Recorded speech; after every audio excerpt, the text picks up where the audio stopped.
Ya, entonces decíamos que nuestro tema es el mercado. Bueno, ¿qué es el mercado? Es básicamente un espacio físico o virtual donde concurren, donde se encuentran oferentes y demandantes. O sea, el que produce y el que consume, también podríamos decir el que vende y el que compra. En general podemos hablar de la oferta y la demanda. Entonces, bueno, también algunos lo explican de esta manera, ¿no? También algunos plantean de que es una relación entre estas dos partes. En todo caso, también podemos hablar de un mecanismo, como interactúan ambos, ¿no? El que vende, el que compra, bueno, lo que acabo de mencionar. Ahora, existen varios tipos de mercados, pero en general, ¿cómo podrías saber si algo es un mercado? Hay muchas relaciones humanas, muchas interacciones, decíamos, que son de tipo mercantil, pero no todas. Por ejemplo, tu mamá te hace una torta y te la regala por tu cumpleaños. Eso no es un mercado. Entonces, ¿qué es un mercado? Es básicamente esta relación que, digamos, debe tener cuatro elementos. Dos ya los hemos dicho, la oferta y la demanda. El tercer elemento es el precio. Debe haber un precio en unidades monetarias. Y finalmente tenemos las cantidades que están expresados en unidades de producto, cajas, botellas, saco, kilo, en fin, ¿no? Entonces, oferta, demanda, precio y cantidad. Eso es lo que define a un mercado. Ahora, existen varios tipos de mercado. Por ejemplo, según el volumen transado. En este caso hablamos de mercado mayorista y mercado minorista. Los mercados mayoristas son digamos, son un tipo de mercado, valga la redundancia, donde se transan grandes volúmenes, grandes cantidades. Mientras que en el mercado minorista hablamos de pequeñas cantidades. ¿Cuál es la ventaja del mercado mayorista? Lógicamente, los precios más bajos. Sin embargo, la gente también acude a los mercados minoristas. ¿Por qué? Porque puede adquirir variedades, o sea, no necesitas, por ejemplo, comprar un saco de arroz, dos sacos de papa, ¿no? De repente yo necesito pocas cantidades, pero de diferentes productos. Entonces ahí lo conveniente es ir al mercado minorista. Si hablamos, por ejemplo, del mercado de Santa Anita en Lima, lo que antes era el mercado de la parada. Entonces, ese sería un ejemplo de mercado mayorista, ¿no? Ahí te venden, como te digo, por cajas, por saco, etcétera. En cambio, si voy a una bodega o voy a un metro, un Plaza Vea, esos serían mercados minoristas. Luego tenemos según el acceso, que puede ser el mercado abierto o el mercado cerrado.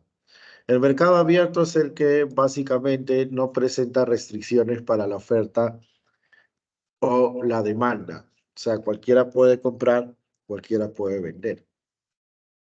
Por ejemplo, un mercado de útiles escolares sería un mercado abierto.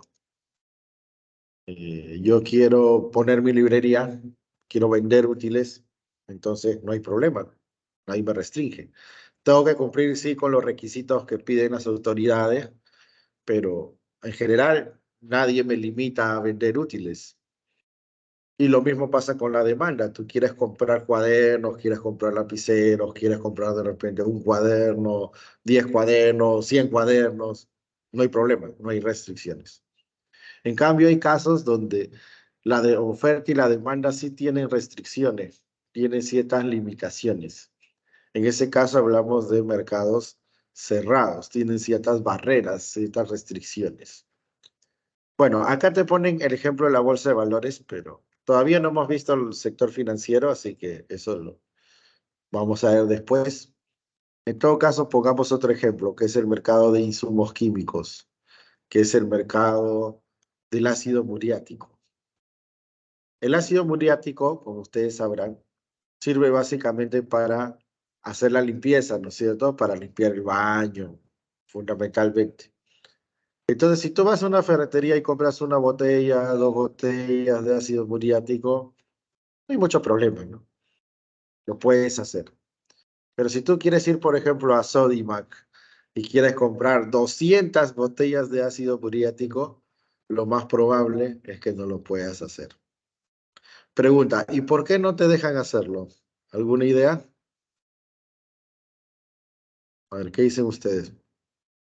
¿Por Por qué no seguridad, me dejarán comprar? Por ¿Perdón? tener componentes químicos fuertes. seguridad. Ya.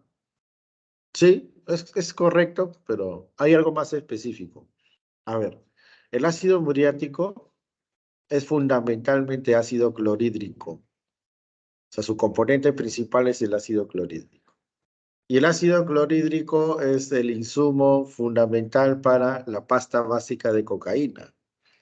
O sea, dicho de una manera más sencilla, cuando No tú sabía. quieras comprar 200 botellas de ácido muriático, las autoridades no van a pensar que tú quieres tener tu baño limpio y reluciente. Las autoridades lo que van a pensar es que eso se va a desviar al narcotráfico. Por eso ponen esa limitación, esta restricción. Ahora, tú dirás, profe, pero de repente hay empresas o hay instituciones que sí necesitan. Por ejemplo, las universidades, ¿no? Tienen tremendos locales y necesitan hacer limpieza. Claro, pero cuando ya son grandes cantidades, el que compra y el que vende están en un registro. Existe una entidad estatal que se llama Unidad de Insumos Químicos y ellos tienen que registrarse ahí. O sea, no es un mercado abierto en ese sentido. O sea, lo puedes hacer, pero con esa limitación. Te hacen un seguimiento también, ¿no?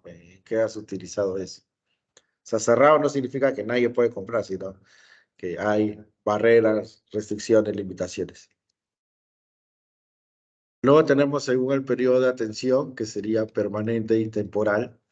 Bueno, permanentes son los que están todo el año, mientras que temporal son aquellos que están solamente en ciertos periodos o por campañas también podríamos decir. Por ejemplo, las ferias. Ahora diciembre viene la Navidad, el Año Nuevo, hay la feria de pirotécnicos. O de repente estamos en fines de febrero, inicio de marzo, ahí ya está la feria de útiles escolares. Ellos solamente están ahí unas cuantas semanas. O por ejemplo, anuncian en San Marcos, feria del libro, dicen ahí. Entonces, no están ahí todo el año, están unos cuantos días. Y finalmente tenemos según el aspecto legal, ahí tenemos 4 casos. Tenemos el formal, el informal, el ilegal y el negro. El mercado formal es aquel donde se cumplen todos los requisitos y exigencias que piden las autoridades, que están establecidos en las normas. Por ejemplo, quiero poner mi librería, decíamos, ya, lo puedo hacer, pero necesito tener una licencia de funcionamiento municipal. Necesito estar inscrito en SUNAT, lo cual obviamente conlleva la obligación de emitir comprobante de pago, o sea, boleta, factura, declarar y pagar mis impuestos, entre otros. Y así sucesivamente, ¿no? Por ejemplo, Defensa Civil también me pide un certificado para ver si mi local cumple con las medidas de seguridad. O por ejemplo, si yo tengo un negocio de comida donde se va a manipular alimentos, me piden un carnet de sanidad para que, digamos, conste que estamos cumpliendo con las condiciones de salubridad.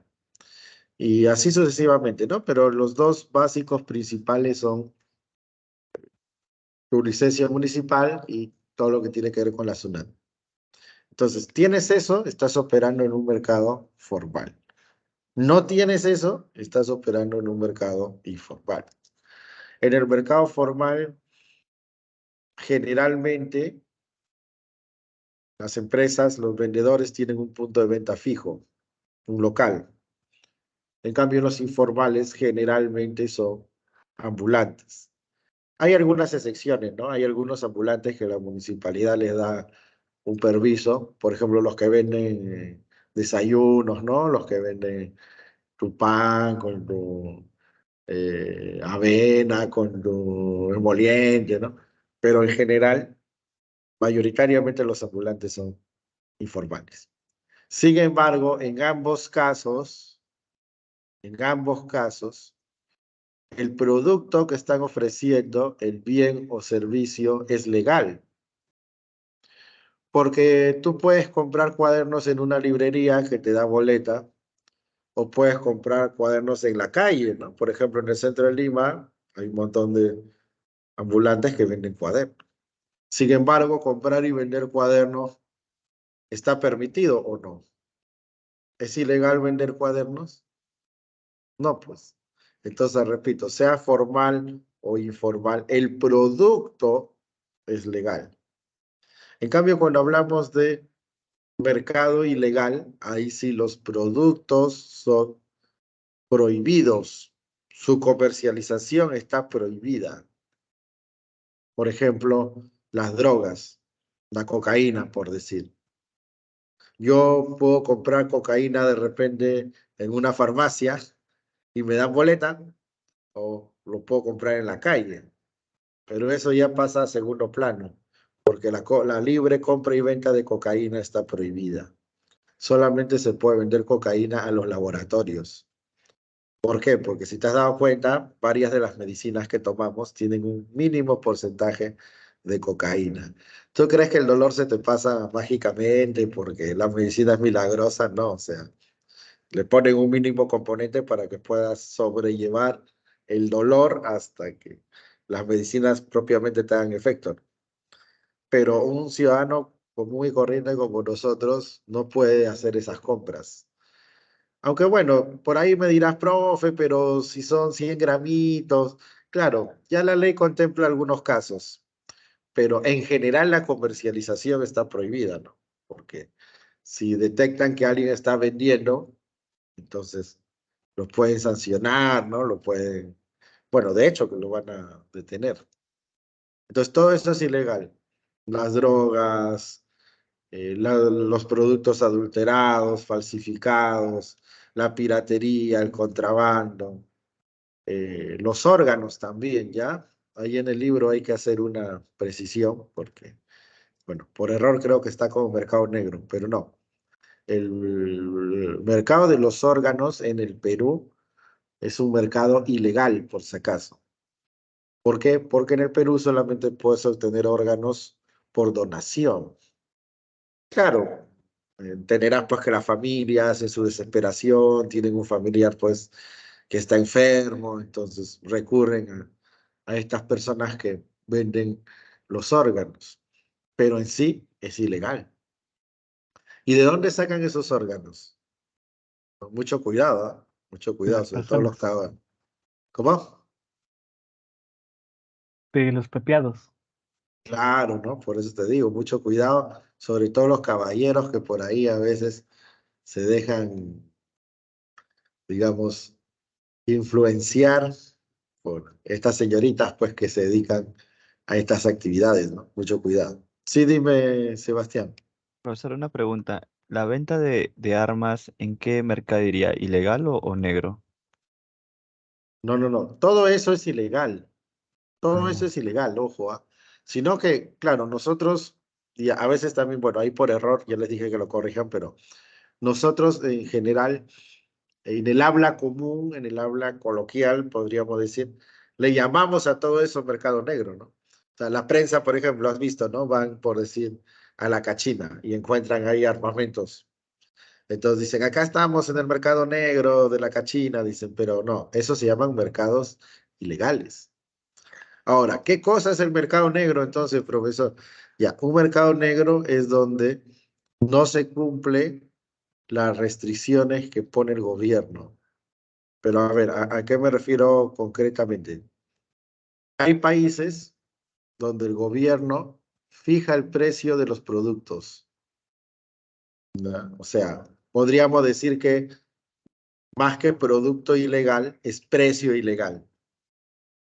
A ver, para que se entienda mejor. Por ejemplo, vamos a suponer que el tarro de leche está a 5 soles y la señora Boluarte saca una ley para que esté 2 soles. Ya. Entonces, 2 soles sería un precio legal. Claro que esto es solo un ejemplo porque en Perú ya no ocurre esto. Esto ocurría así hasta fines de los 80, en el primer gobierno de Alan García. Y bueno, actualmente ocurre en Venezuela para los productos de primera necesidad. Ocurre, por ejemplo, en Argentina para el caso del dólar. Pero bueno, supongamos que es el Perú. Entonces, repito, el mercado te da un precio de 5 soles.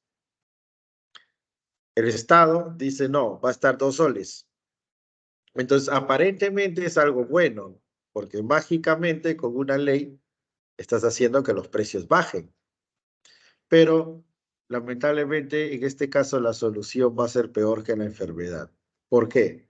Porque al hacer que los precios bajen por ley, vas a generar que aumente la cantidad demandada, o sea, vas a generar que la gente quiera comprar más de lo normal. Si, por ejemplo, tú con 5 soles comprabas 3 tarros de leche a la semana, ahora con 2 soles voy a querer comprar 8 o 9 tarros. Ya, eso es por un lado, ¿no? O sea, la gente va a querer comprar más. Pero por otro lado, las empresas van a ofrecer menos, van a producir menos, porque hay varias empresas que les convenía vender a 5, pero de repente no les conviene vender a 2. Entonces, como por un lado las personas, los consumidores quieren más, pero por otro lado las empresas ofrecen menos, entonces va a generar una escasez de productos. Va a haber pocos productos para lo que la gente quiere comprar. Entonces, algunos, claro, algunos conseguirán, sí, y más barato, pero la mayoría de gente no va a conseguir. Entonces pasan los días, no consigo arroz, no consigo azúcar, no consigo leche. Entonces, ¿qué hago? ¿Qué harías tú para conseguir los productos? A ver, díganme ustedes, ¿qué podrías hacer para conseguir los productos? Mercado negro. No, claro, pero justo a eso quiero llegar, ¿no? O sea, se va a generar un mercado negro, es correcto, pero ¿por qué se genera el mercado negro? Se genera porque como existe ese precio legal y que a la vez se ha generado escasez, entonces yo voy a buscar a aquellos que sí tienen el producto para que me lo revendan. Vamos a suponer, no sé, a su compañero o a su compañera Claudia, por decir. Ya, ella, por decir, tenía el producto. Entonces, ella había comprado los tarros de leche. Y yo le digo, oye, Claudia, mira, un favor, véndeme, porque hace días que no desayuno, pues no tengo productos. Entonces ella mira, ah, ya, profe, sí, no se preocupe, yo me acuerdo de usted, mi profe, la clase de economía. Entonces yo lo voy a vender.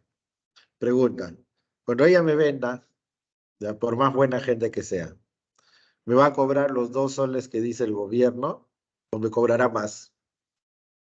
Más. Va a cobrar más. Ya, a ver, ¿cuánto me cobrarías, Claudia? Más o menos. Dime un número cualquiera, ¿cuánto me cobrarías?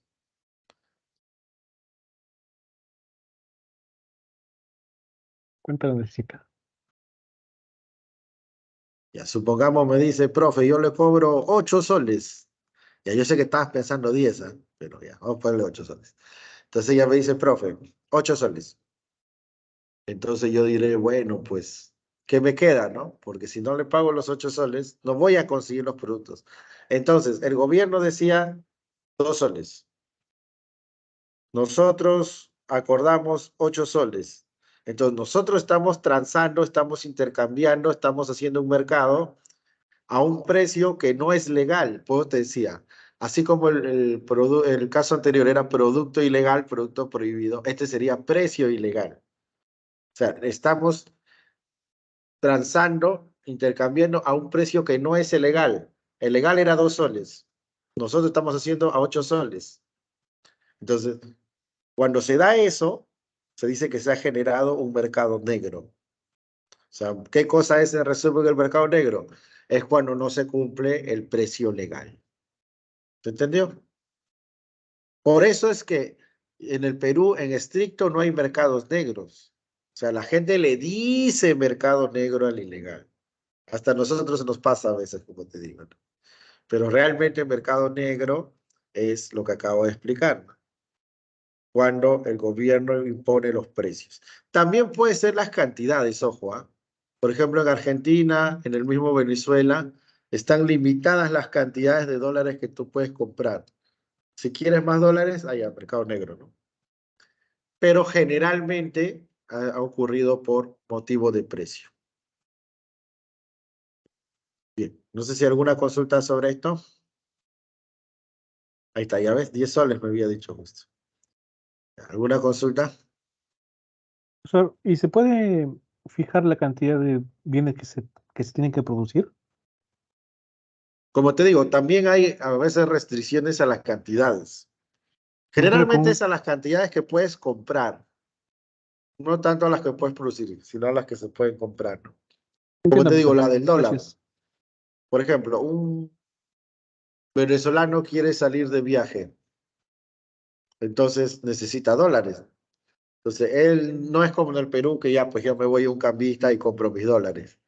No, tú tienes que ir a una entidad del Estado que te dice, ¿cuántos dólares necesitas? Ah, yo necesito $3,000. Y ellos dicen, no, pues mucho. Tenemos 1,000. Entonces él agarra y dice, bueno, pues dame los 1,000. Pero igual él necesitaba 2,000 más, ¿no? Entonces, ¿qué hace? Busca a alguien que le venda la diferencia. Entonces se genera el mercado negro. Profesor, el mercado de órganos. A ver, ya lo dije, ¿ah? Ha estado distraído acá Gustavo. El mercado de órganos es un mercado ilegal. Eso hay que corregir, como te digo, ¿no? Ya, en el material dice mercado negro, pero ya expliqué que que un mercado negro es cuando hay precio legal. En el Perú no hay precio legal de los órganos, porque ni siquiera hay un mercado legal de órganos. El gobierno puede poner el precio del arroz, del azúcar, no puede poner el precio, por ejemplo, de los productos robados. ¿Se entendía? Entonces, el mercado de órganos es un mercado ilegal. Ya eso hay que corregir. ¿Alguna otra consulta? Todo claro, profesor. Bien, perfecto. Entonces vamos a hablar ahora del mercado de factores. Así como hay mercado de bienes y servicios, ¿no? La mayoría de estos ejemplos que hemos hablado es bienes y servicios. También hay mercado de factores productivos. El mercado de bienes y servicios es el más conocido por nosotros, o sea, el mercado de la papa, de los celulares, de los cuadernos, todo lo que hemos estado hablando. Son productos. En un mercado de bienes y servicios, la empresa es el oferente, el que produce, y la familia es el demandante, ¿no? El que consume. En cambio, en el mercado de factores es al revés. Por ejemplo, si hablamos del factor trabajo, de acá a unos años tú vas a ser profesional, vas a salir a trabajar, ¿no es cierto? Entonces tú vas a ofrecer tu factor trabajo. Quiere decir que los roles cambian. Repito, en el mercado de bienes, la familia es oferente, perdón, la empresa es oferente el que produce y la familia es demandante. En cambio, en el mercado de factores, como se ve en esta figura, la familia es la que ofrece factor. Tú, por ejemplo, ofreces tu factor trabajo y la empresa lo demanda. La empresa es la que necesita de los trabajadores, del capital, de la naturaleza para producir. Entonces, mucho cuidado ahí porque otra cosa, ¿no? En el habla común, la gente ¿qué dice? Dice, ve por ejemplo un anuncio que dice, se necesita profesionales de diversas especialidades. Entonces la gente dice, ah, mira, hay qué buena oferta de trabajo, dicen, ¿cierto? Entonces tú piensas que la empresa es la que ofrece trabajo. Sí, profe, porque mira, ahí está el cartelito, ellos me están ofreciendo trabajo. No, en realidad la empresa demanda trabajo. Ese letrero que tú ves o en internet buscas, ¿no? En realidad, si lo reescribiéramos, diría, la empresa demanda profesionales. Entonces, nosotros somos los que ofrecemos, ¿no? Cambian los roles. Y lógicamente por nuestro trabajo la empresa nos da un pago. Ya sabes que si es trabajo, salario, si es la naturaleza, la renta, y si es el capital, el interés.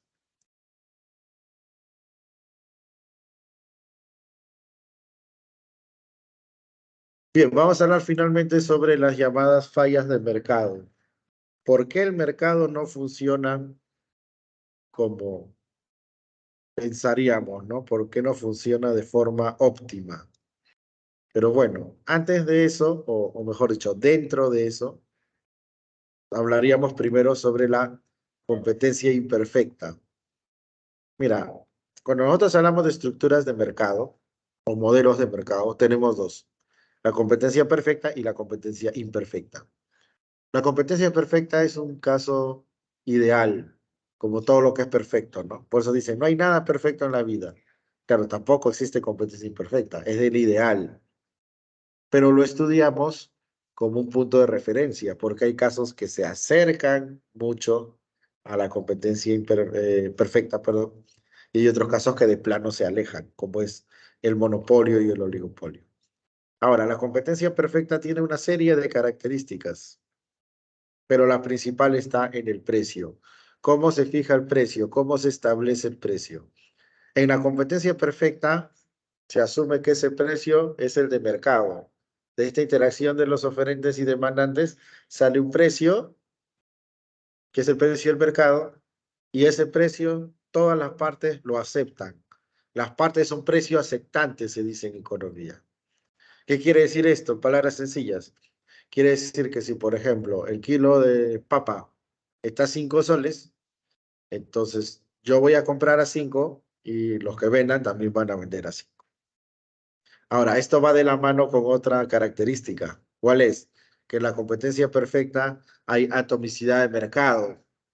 ¿Qué cosa es atomicidad de mercado? Es cuando hay muchos vendedores y muchos compradores. Como te digo, por ejemplo, el mercado de las papas se acercaría mucho a este caso. ¿Por qué?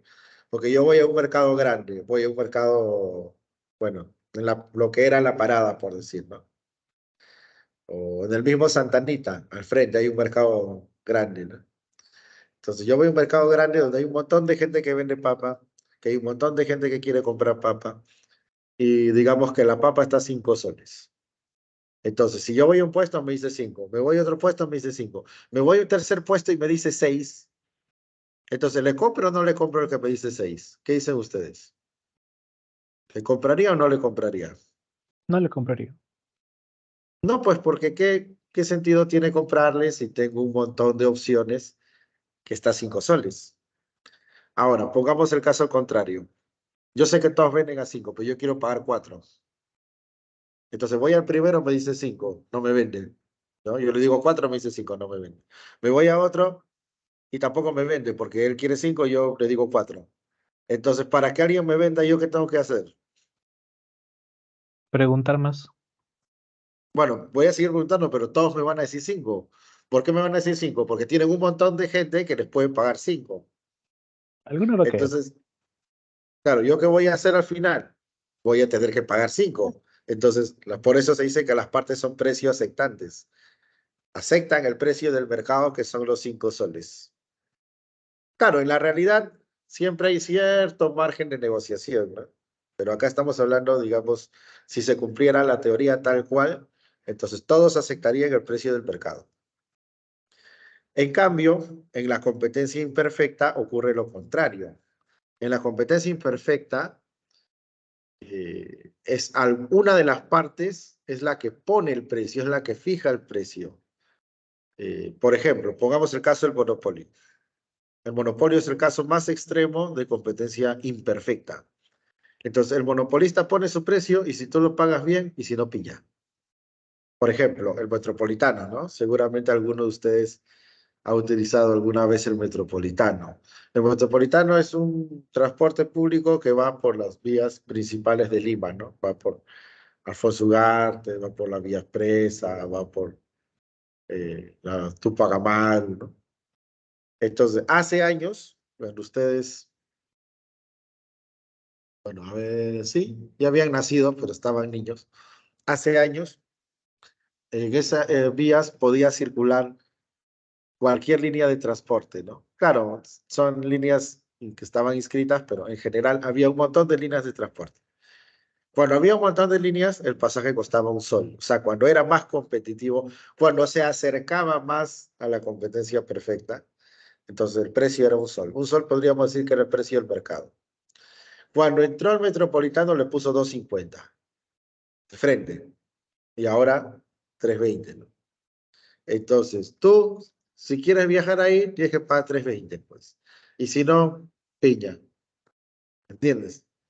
Entonces, cuando una empresa o cuando una parte en general puede hacer eso, puede poner un precio diferente, en este caso un precio mayor. Entonces, obviamente ya no es precio aceptante, no acepta el precio de mercado, sino pone su precio. Cuando una empresa puede hacer eso, a eso se le llama poder de mercado. O sea, es la capacidad de influir en el precio, es la capacidad de fijar un precio que no es el competitivo, el de competencia perfecta, o el de un mercado más competitivo. Entonces, ¿entiende la diferencia? Esa es la principal. Y lógicamente, si hablamos, por ejemplo, del monopolio, ¿qué atomicidad va a haber? No hay atomicidad, pues porque es uno solo.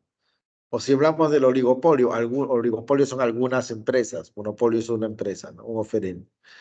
Entonces, por ejemplo, Claro, Movistar, Entel, Vitel, son 4, oligopolio. Monopolio, por ejemplo, sea APAL, es uno. Entonces, ¿qué atomicidad va a haber? Y otra diferencia importante es que en la competencia perfecta el producto es homogéneo. O sea que, por ejemplo, yo quiero analizar el mercado de celulares. Entonces, todos los celulares son iguales. Si el celular cuesta 300 soles y todos los celulares son iguales, lógicamente todos costarán 300. Entonces, se va a cumplir el precio del mercado. Pero en la competencia imperfecta, que ya es más cercano a la realidad, lo que nosotros vemos es que hay marcas, hay calidades, hay tipos, hay variedades. No es lo mismo el celular iPhone 14, último modelo, que de repente un celular chino. De repente el celular chino hasta tiene las mismas funciones, pero incluso por la marca ya uno va a costar más que el otro. Esto quiere decir que como no son iguales, la empresa iPhone o en la empresa Apple, en este caso que hace los iPhone, tiene cierto poder de mercado, tiene cierta capacidad de cobrarte más. Pero esto no significa que no tenga competidores. Entonces la competencia que vemos en la realidad, más que ser competencia perfecta, es competencia monopolística, se le dice. Ojo, no confundir con el monopolio. Monopolio es cuando hay una empresa que pone el precio. Sea PAL, por ejemplo, pone el precio. Pero cuando hablamos de competencia monopolística, es que hay varios que compiten, pero se le dice monopolística porque como el producto tiene diferencias, es diferenciado, entonces en principio pueden cobrar un precio más alto, pero no tanto tampoco, ¿no? A ver, te pongo otro ejemplo más fácil quizás. Los chifas. Yo quiero comer un combinado, entonces me voy al barrio chino. En el barrio chino hay un montón de chifas. Y supongamos que el combinado debería tener un precio de mercado, supongamos, de repente de 15 soles.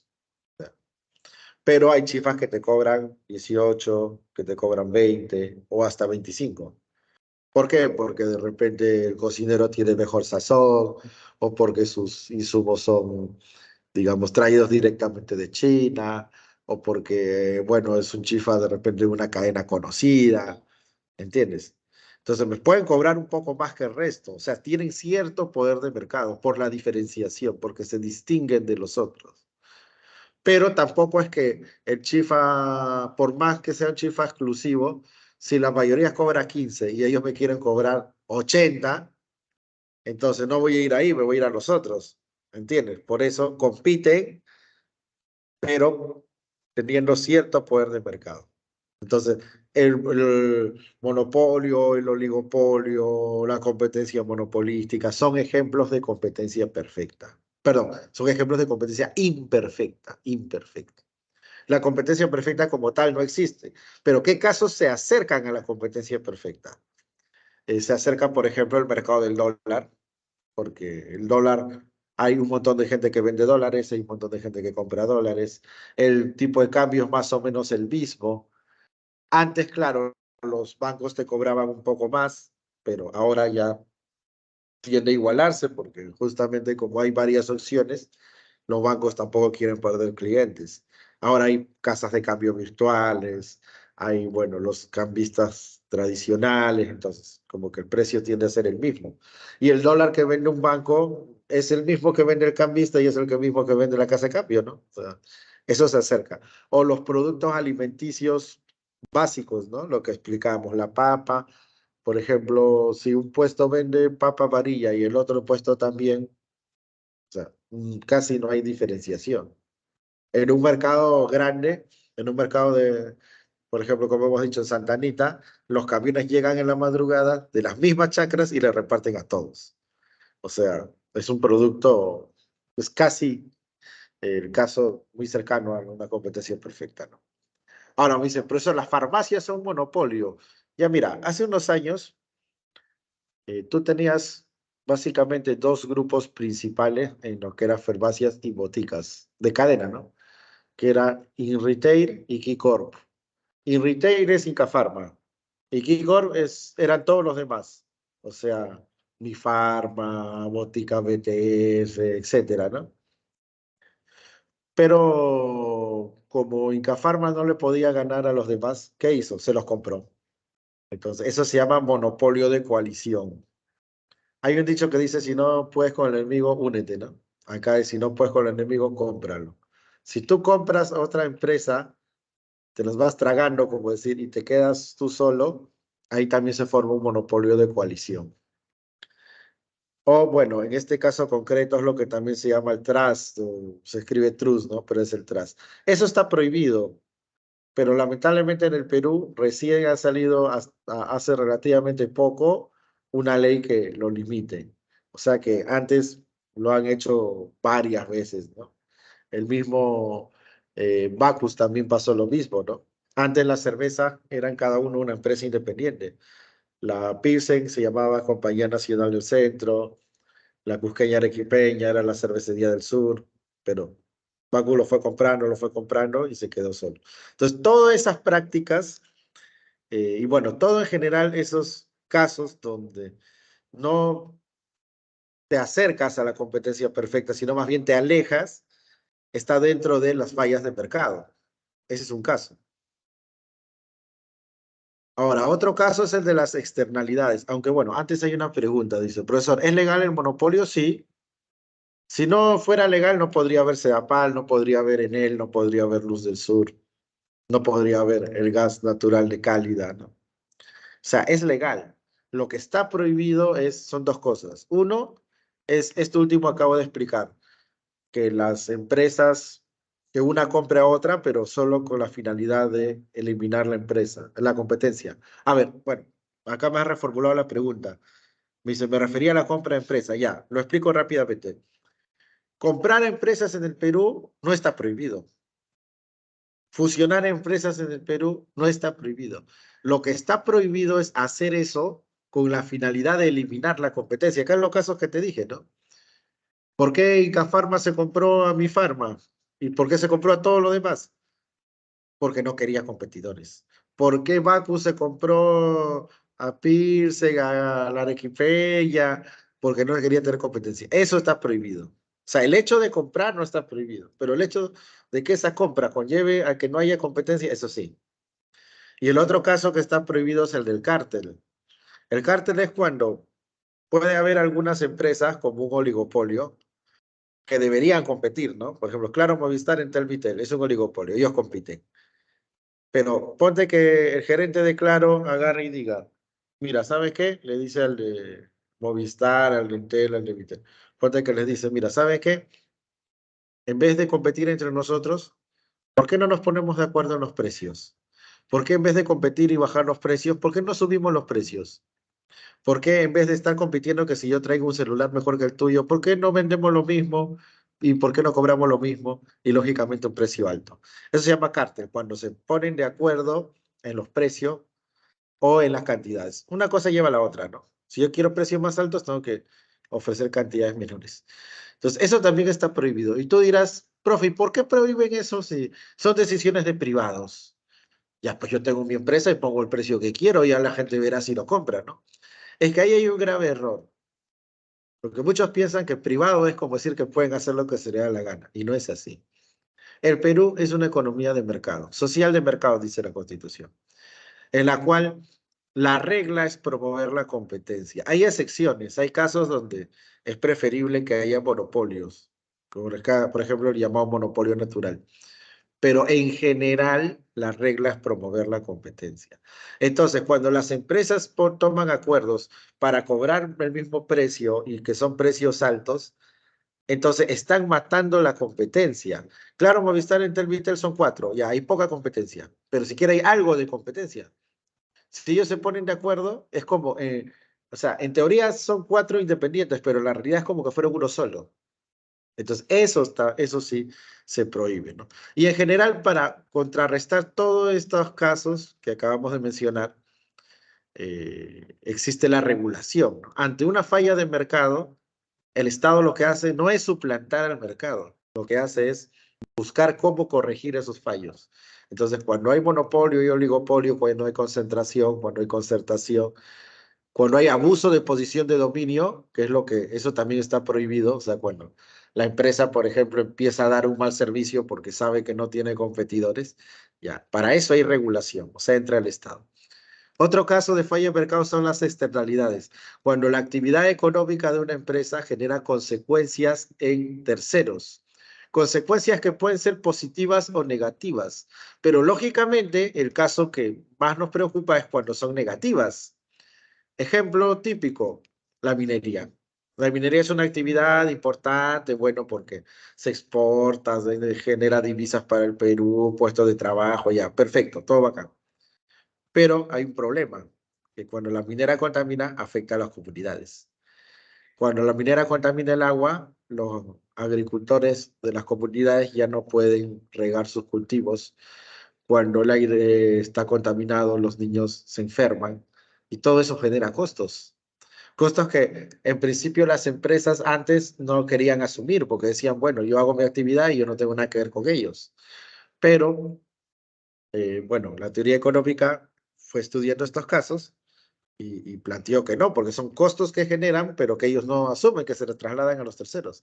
Entonces, ¿qué hace el Estado? Bueno, les exige que compensen a las comunidades, ¿no? Por eso es que a veces hacen pistas, a veces ponen posta médica, a veces la empresa minera les da dinero a los comuneros, que no es un regalo.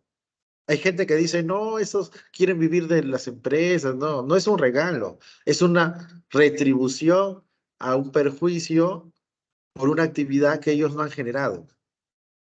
Entonces, a eso se le llama externalidad negativa. Entonces, el Estado entra a tallar ahí también para compensar esas externalidades.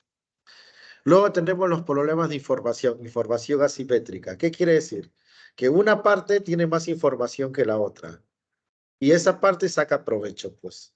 Si todos tuviéramos la misma información, y por decir, yo compro un producto a 5 soles y tú me lo vendes a 5 soles, entonces los dos habríamos tomado nuestra mejor decisión. Yo no tendría intenciones de presionar a que el precio baje ni todo que suba, porque todos teníamos la total información. Pero en la realidad no pasa eso. Por ejemplo, puede ser que el oferente tenga más información. Vamos a suponer, yo te vendo una laptop de segunda y te digo 1.500 soles. Esto que estaba a 3.000 te lo vendo a 1.500. Entonces tú dices, caramba, ¿qué tal ofertón? Ya, profe, el toque. Pero ¿quién tenía más información? ¿Tú o yo? ¿El comprador o el vendedor? El vendedor, ¿no? Yo sé si esta laptop de repente ya ha sido reparada, yo sé si esta laptop de repente reconstruida, yo sé si esta laptop venía fallando o no. Entonces, realmente, si tú hubieras tenido toda esa información, a lo más me hubieras pagado 800 soles. 800 soles hubiera sido el precio del mercado. Pero como yo tenía más información, te cobré más. Entonces, lógicamente, esto genera que el mercado no funcione eficientemente.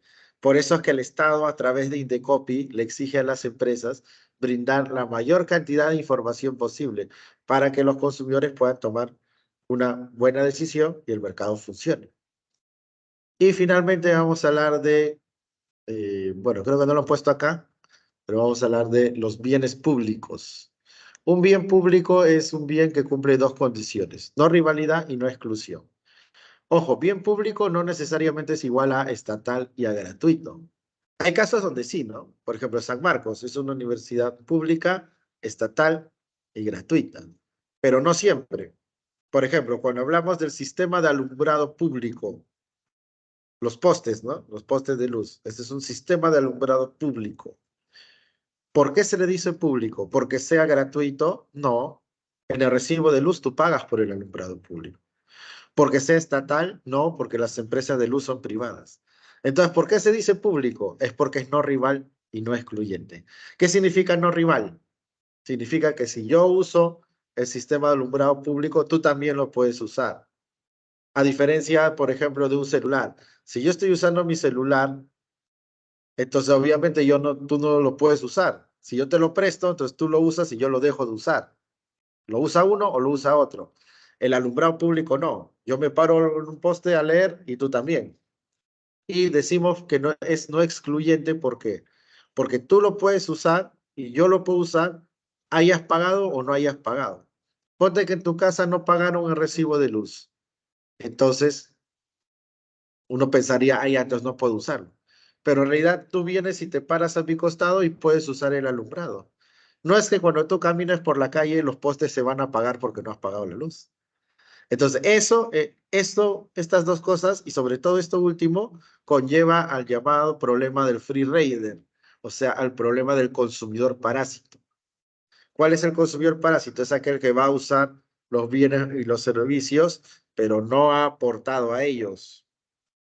Ojo, no me refiero por ejemplo, a la educación pública, ¿ah? Porque hay gente que malinterpreta esto y dice, entonces sí, ahí están esos parásitos que quieren la universidad pública, que paran protestando. No, porque en ese caso, para ti la educación es gratuita, pero el Estado la paga. Así que, o sea, alguien la va a pagar. Pero el problema del free rider no es ese. El problema del free rider es cuando se hace uso de los bienes y los servicios, pero nadie los paga. Entonces, ahí es donde el Estado entra a tallar, ¿no? Entonces, exige el cumplimiento de los pagos. Listo. Entonces, por ahí es todo. Ahí están las claves. Nos estamos viendo la próxima semana. Hasta luego. Claro, profesor. Hasta luego, hasta Profesor. luego. Nos vemos.